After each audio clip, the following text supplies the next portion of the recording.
Part 2, Nutrients for Growth. Chapter 6, Everyone is Included. William Kakwamba grew up on his family's farm in Malawi. When drought destroyed the family income, he had to drop out of the school at age 14. He continued to try and learn by reading the few books available in his school library. From reading, he was inspired to try and create a windmill to draw water from underground to restore the land.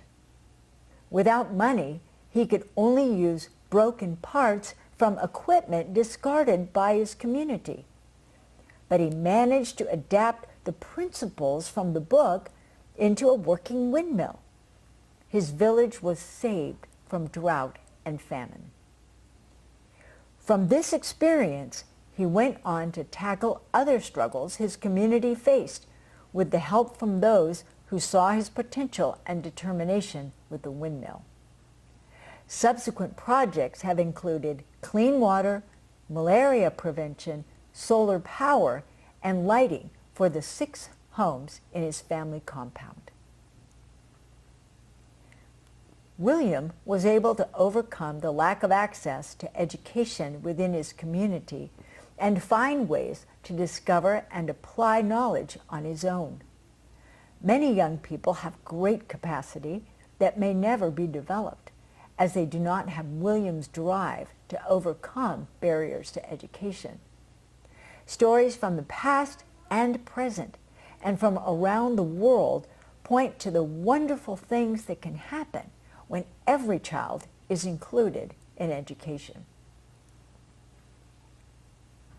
One key difference between the system to educate the mind of the elite and the model to equip everyone for fruitfulness is the issue of who is given access to education. When the goal of education is to develop the elite, educated, enlightened citizen leader, then all aspects of education are focused on reaching this goal. One of the ways that is expressed in modern education is that each level of education prepares the student for the next level of education, rather than for life. As a result, those who are not able to continue do not receive the education that prepares them to contribute to their community in meaningful ways. This begins at the very earliest stages of education. Early childhood education prepares for primary or elementary education. Primary education prepares for secondary education. Secondary education prepares for university education. And university education prepares for either further education or for professional leadership occupations. An example of the effects of this process are discussed in Chapter 14. For those who do have the opportunity, there are exams at each level. Only certain students are able to pass these exams and go on to the next level of education. Often, it is those who can afford the best schools and additional tutoring, or are able to pay examiners to ensure they are given high marks. At each level, there are fewer opportunities to continue to the next level. More and more students are excluded from moving forward. Communities miss the benefits of all their members being able to contribute to their greatest ability. Sadly, the image of a triangle can represent not only the Greek model of education, but the number of people with access to education in most communities. Today's education is based on the same beliefs and values of ancient Greek model, leading to the same goals and practices for today.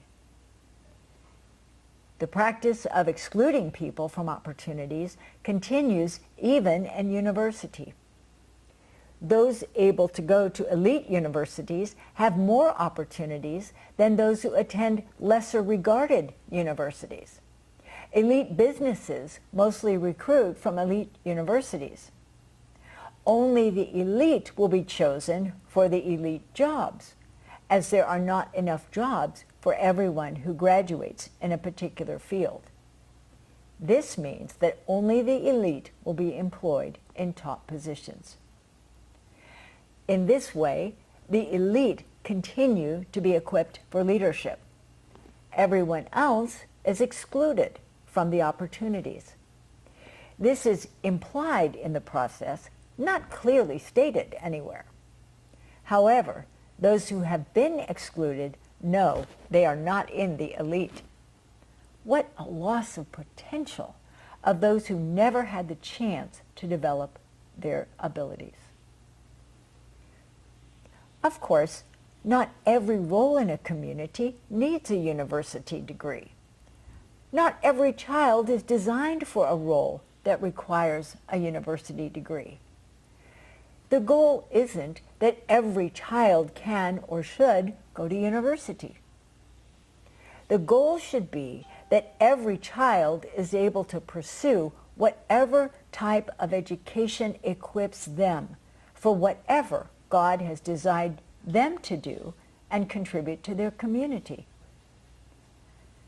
Dutch educator Elizabeth Schaap suggests, let's not call it higher education. That gives the idea that it's better. Let's use different words that are clearer and have more meaning, like theoretical and practical education.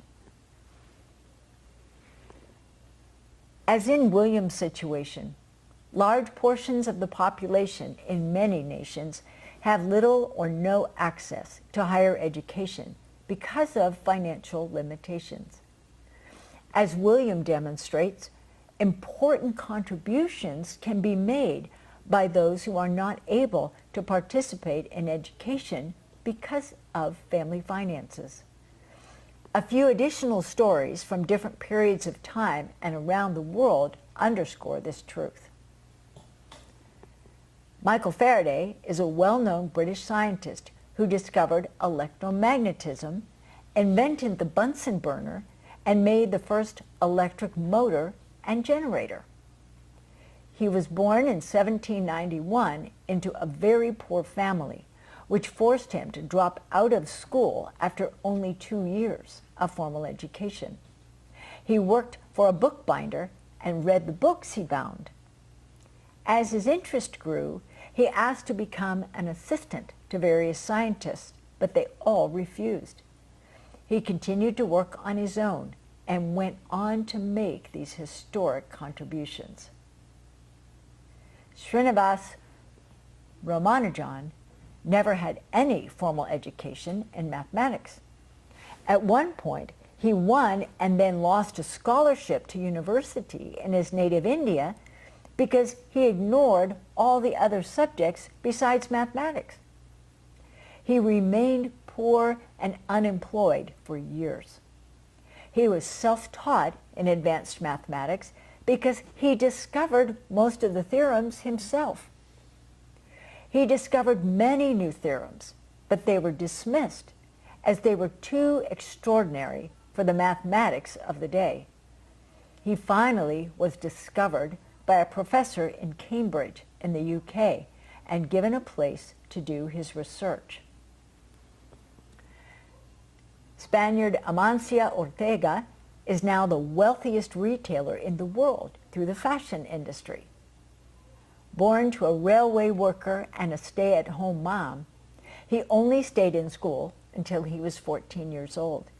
He and his brothers and sisters started making clothes at home in 1960. These individuals were excluded from education because of their family circumstances. They managed to overcome this barrier through extraordinary effort and ability. It prompts the question of what these and other individuals like them could have accomplished with access to education. Gender can be another barrier to freely participating in education.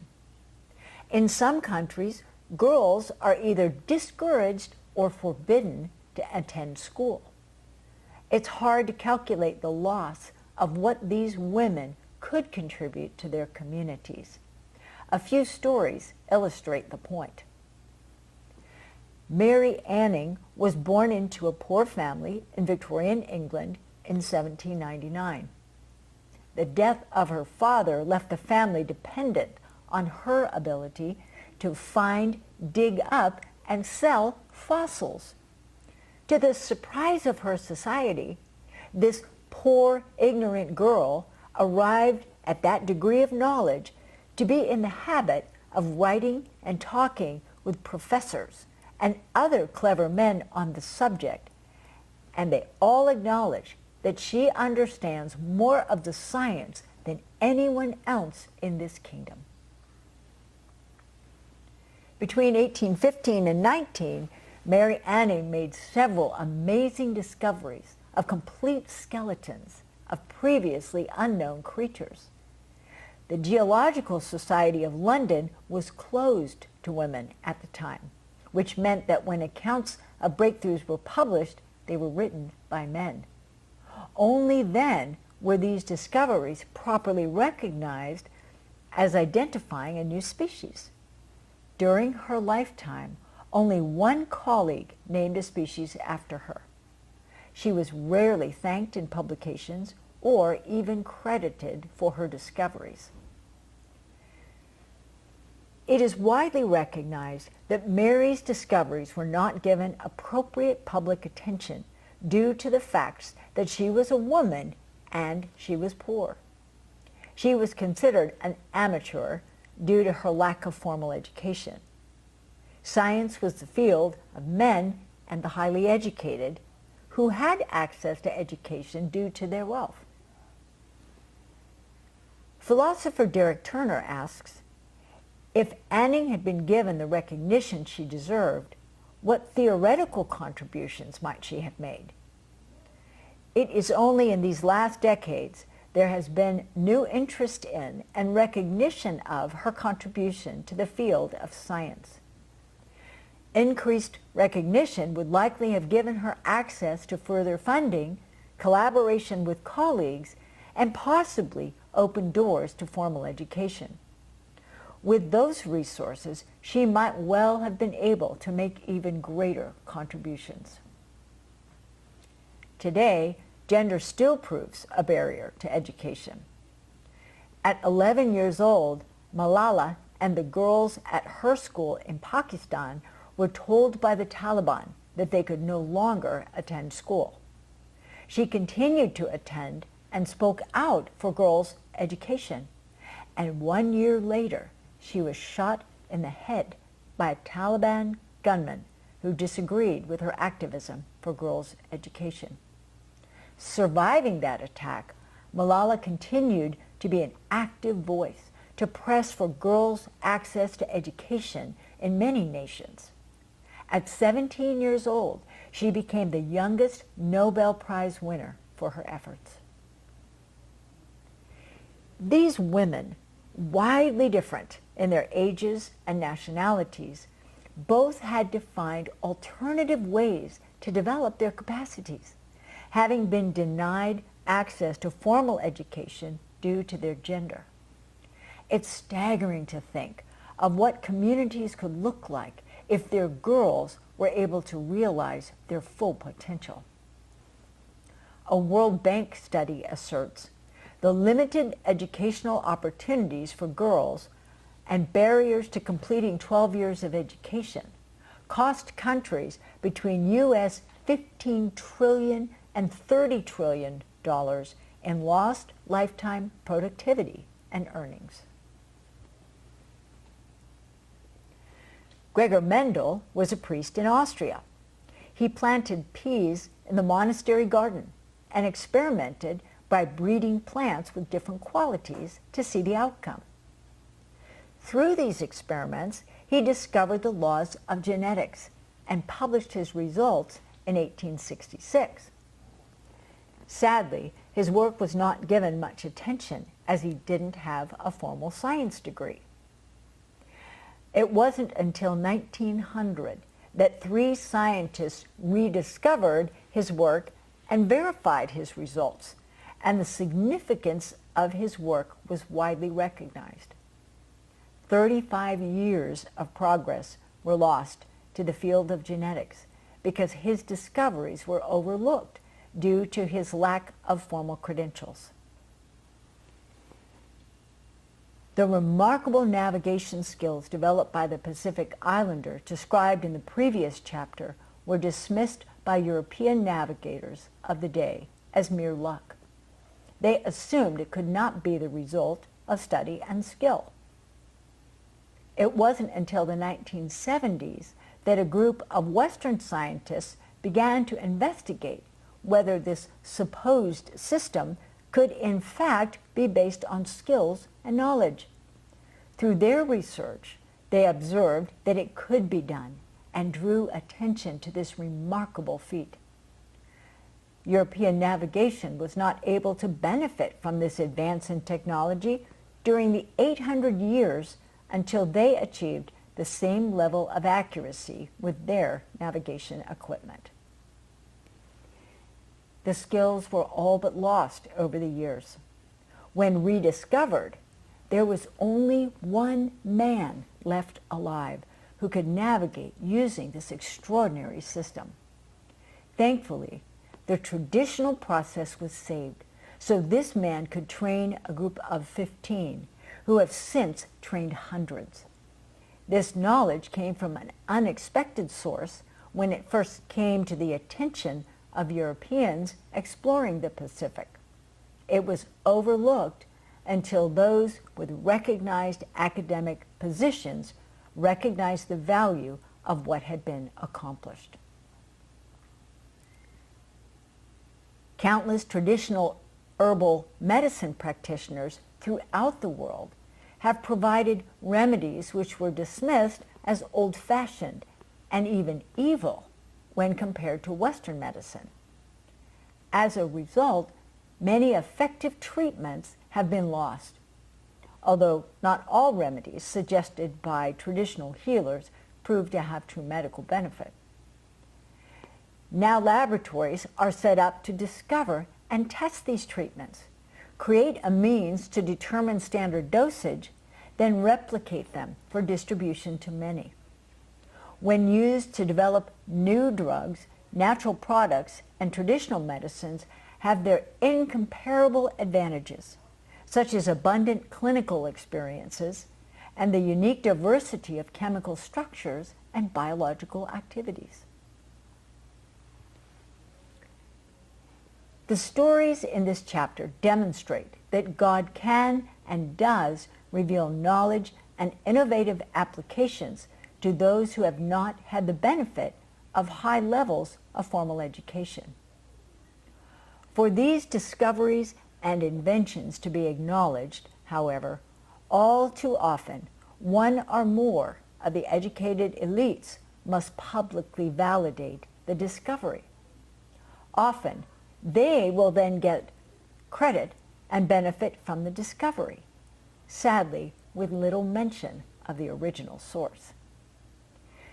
These stories illustrate the high price individuals, communities, and even nations pay when it is widely believed that only highly educated people can make significant contributions. Years of potential progress have been lost in just these few lives described. Recognizing fruitfulness from many sources enriches communities in a number of ways.